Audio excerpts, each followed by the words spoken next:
할렐루야, 좋은 아침입니다. 오늘도 말씀으로 시작하는 여러분, 그 말씀으로 힘을 얻어서 하나님의 은혜가 충만한 하루 되기를 소망합니다. 슬기로운 아침 시간 민수기 21장 말씀 보겠습니다. 여러분 혹시 수학이라는 과목 좋아하세요? 학창시절에 좀 점수가 좀 괜찮으셨나요? 저는 개인적으로 이 수학이라는 과목을 좋아하지 않았지만 그렇게 썩 나쁜 점수도 아니었던 것 같아요. 이 수학 점수를 잘 받기 위해서는 다른 것보다 공식을 잘 암기하고 그 공식에 수를 잘 대입하여서 풀면 되는 그런 모습이 좀 필요했던 것이죠. 그래야 점수가 좀 나왔던 것 같은데 이 수학 공식을 보면서 곰곰이 생각했던 적이 있어요.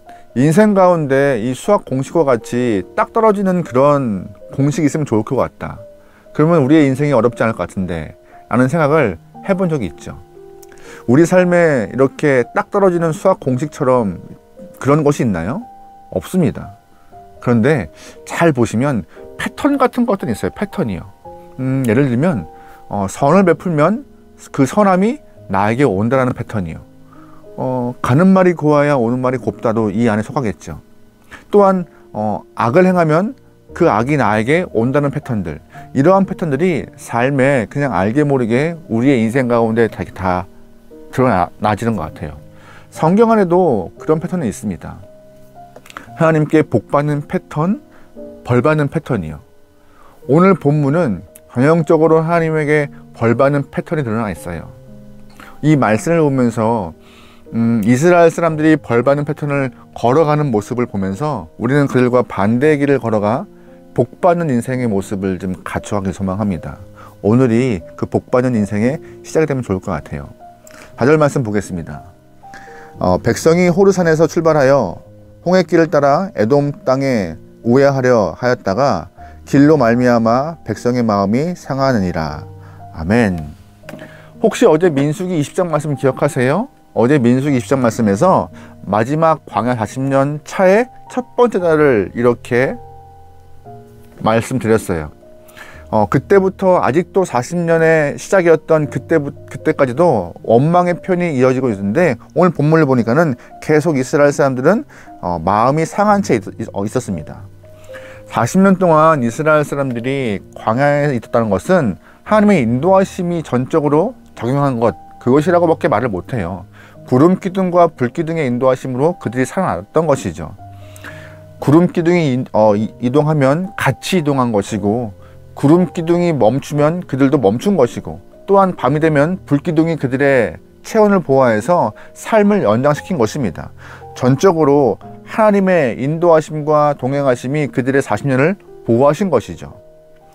나는 분명히 저 길로 가는 것이 맞는 것 같은데 라고 생각해도 구름 기둥의 인도가 다른 곳으로 가면 그냥 구름 기둥을 따라가야 했던 것이에요. 오랜 시간 동안 40년의 시간 동안 그렇게 구름 기둥을 쫓아가다 보니 속으로 뱅뱅 도는 것 같고 자꾸 처져 있는 것 같고 다른 길로 가는 것 같아서 힘들었을 것이에요. 하루 이틀도 아니고 1년도 아니고 40년의 시간 동안, 긴 시간 동안 광야를 헤매는 것 어려웠을 것입니다. 그런데 4절 말씀 보니까는요, 이 표현이 있잖아요. 그 길로 인하여 마음이 상했다라고요. 좀 전에 말씀드렸죠. 이스라엘 사람들이 이 길에 임하는 자세 때문에 벌받는 그런 패턴이 시작된 것입니다. 좀 전에 말씀드린 것과 같이 이스라엘 사람들은 40년의 광야 시간은 그들의 기술과 능력과 힘으로 광야에서 버틴 것이 아니에요. 매일매일 하나님이 부으시는 은혜 때문에, 인도하심과 보호하심 때문에 그들은 40년의 시간 동안 상함이 없이 건강하게 광야를 버텼지만, 하나님의 인도하심을 무시한 채 그냥 그 길에 있음이, 하나님의 인도하심을 잊어버린 채 그 길에 있는 자체가 마음이 상하였고 속상하다고 말하고 있는 것이죠. 그것이 바로 이스라엘 사람들이 벌받는 패턴의 첫 번째 시작이었습니다. 하나님의 인도하심을 인정하지 않는 모습, 하나님의 동행하심을 거부하는 모습, 하나님의 동행하심을 신뢰하지 못하는 그 마음이 벌받는 패턴의 시작인 것이에요. 자꾸 내가 돌아가는 것 같고 처져 있는 것 같고 후진하는 것 같고 그 모습에 자꾸 원망했던 것이죠. 오히려 매일매일 우리를 인도하시고 보호하시고 지키신 하나님의 은혜를 못 보고 있는 모습이요. 5절 말씀에 이런 표현도 있어요. 백성이 하나님과 모세를 향하여 원망하되 어찌하여 우리를 애굽에서 인도해내어 이 광야에서 죽게 하는가. 이곳에는 먹을 것도 없고 물도 없도다. 우리 마음이 이 하찮은 음식을 싫어하노라 하매. 아멘. 본문에서 보면은요, 이스라엘 사람들은 어제 이어서 오늘도 계속 광야에서 하나님과 모세를 향하여서 원망을 표현하고 있어요. 원망과 불평함을요. 여러분 그거 아세요? 원망과 불평함은요, 그냥 생각 없이 저절로 나오는 것이 아니에요. 내 속마음 가운데 서운함, 속상함, 여러 가지 그런 감정들이 다 겹겹이 쌓여서 입 밖으로 튀어나오는 표현인 것입니다. 근데 그 표현을 하나님이 듣고 계신 거예요.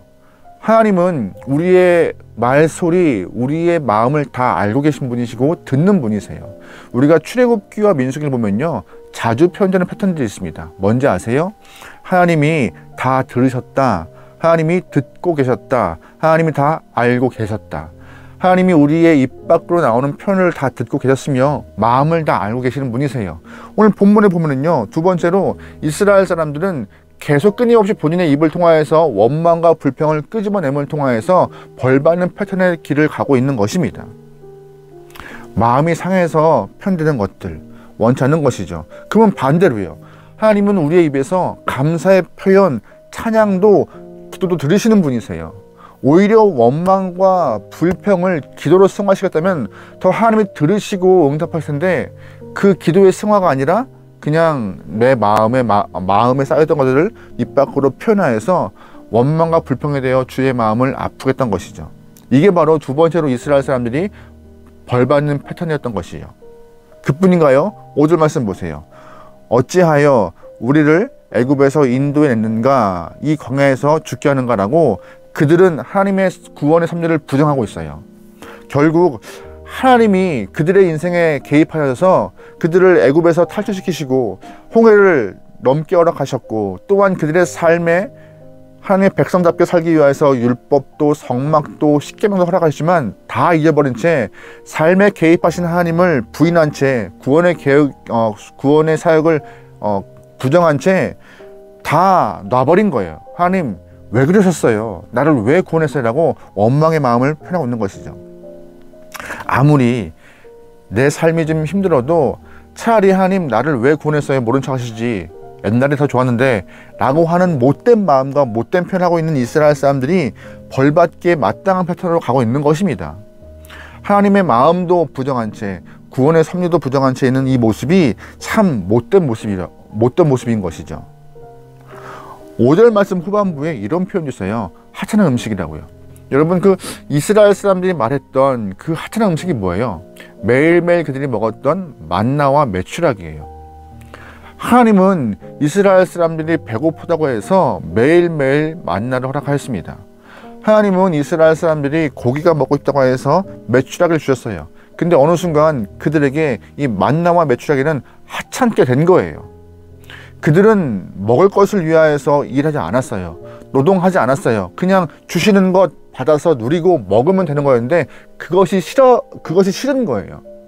이제 질리고 이제 다른 것을 먹고 싶어서 매일 주시는 그 음식이 하찮다라고 평가절하하고 있는 것이죠. 하나님의 사랑을 거부하고 하나님의 은혜를 거부한 채 하나님 그 사랑, 그 은혜 하찮은 것입니다라고 하나님의 마음을 내려보는 것이죠. 못된 모습인 것이에요. 지금까지 인도하신 하나님의 손길을 부정하고 동행하신 하나님의 마음을 부정하고 하나님의 선물을 부정한 채 그들은 못된 마음을 다 하나님께, 모세에게 표현하고 있는 것입니다. 그 마음을 알았던 하나님, 그 음성을 들으신 하나님이 얼마나 서운하시겠어요. 비록 풍족하진 않지만 하나님이 그들의 삶을 이끌어 가세요. 분명한 것은 시간이 흐르면은 하나님의 인도하심이 이런 섭리가 있구나, 이런 뜻이 있구나, 그것이 하찮은 것이 아니었구나라고 알 텐데 그 때를 못 견디고 그들의 마음을 다 드러냈던 그 부족한 모습을 우리는 본문에서 잘 기억해야 할 것입니다.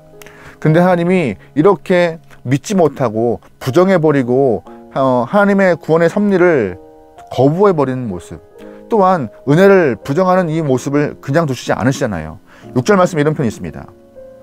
여호와께서 불뱀들을 백성 중에 보내어 백성들을 물게 하심으로 이스라엘 백성 중에 죽은 자가 많은지라. 아멘. 잘 보시면 이 전형적으로 하나님의 진노가 보이는 패턴이 드러나잖아요. 믿지 못하고 부정하고 거부한 이스라엘 사람을 향하여 하나님은 오늘 본문에서 심판하고 징벌하시는 모습이 나와요. 우리는 이스라엘 사람들이 보였던, 오늘 본문에서 그들이 보였던 모습과는 반대로 가면 돼요. 그러면 징벌의 영혼들이 아니라 복받는 영혼이 되는 거예요. 그들은 하나님의 손길과 구원의 은혜를 거부하고 무시하고 섭리를 저버렸습니다. 매일매일 주시는 하나님의 그 은혜를 인정하지 않았어요. 하나님 존재 자체를 부정하는 모습인 것이죠. 우리는 이 모습을 반대로 가면 돼요. 우리의 감정을 다 드러낼 때, 서운하고 가슴 아파하고 속상함을 다 드러낼 때 그건 원망과 불평이지만, 오히려 이거를 기도로 승화하면요, 하나님 앞에 탄식과 탄원의 기도가 되는 거예요. 오히려 이런 모습으로 다 듣고 계신 하나님 앞에 반응해야 되는데, 그냥 내 마음을 다 표현해서 하나님 없는 것과 같이 행동하는 그 순간 그들은 벌받는 패턴의 길을 갔던 것이죠. 여러분, 오늘 이 모습을 보면서 믿음을 저버린 영혼들이 아니라 믿음을 갖는 영혼, 불평과 원망을 표현한 영혼들이 아니라 오히려 주 앞에 기도하여서 탄원과 탄식으로 주 앞에 나갈 수 있는 영혼, 또한 하나님의 마음을 부정하는 영혼이 아니라 찬양으로 주님을 높이는 영혼, 이 모습으로 간다면 우리의 삶은 오늘 본문에는 이스라엘과는 같지 않은 그런 결과물로 우리의 삶이 드러날 것입니다. 오늘 하루가 여러분 삶에 은혜 받는, 복 받는 패턴의 길로 접어들길 바랍니다. 믿음이 있는 영혼, 하나님의 감사와 찬양과 또한 주 앞에 기도하는 영혼, 오늘 본문과는 반대 길을 걸어서 여러분의 삶이 주 앞에 축복의 길로 조금 더 한 걸음 다가갈 수 있기를 주님은 축원합니다. 오늘 하루도 승리합시다. 기도하시겠습니다. 하나님, 주님의 손길을 신뢰하며 살아갈 수 있는 귀한 영혼들이 허락하소서. 내가 상상하고 내가 꿈꾸고 소망하는 인생길은 아닐지라도 지금까지 인도하신 주님의 손길을 기억하며 은혜를 떠올리며 끊임없이 감사와 찬양을 할 수 있는 그런 영혼, 주님의 인도하심을 믿는 영혼, 또한 끝까지 주님을 신뢰하는 영혼으로 이 땅에 살아갈 수 있는 우리의 삶이 되게 허락하소서. 오늘 하루 우리의 발걸음 가운데 어떠한 일이 발생할지 모릅니다. 그 상황에도 원망과 불평함보단 내 안에 주를 향한 믿음의 고백이 넘칠 수 있는, 그래서 하나님이 보시기에 귀한 하나님의 백성의 삶을 살 수 있는 우리의 하루가 되도록 인도하소서. 모든 걸 맡기오며 예수님의 이름으로 기도합니다. 아멘.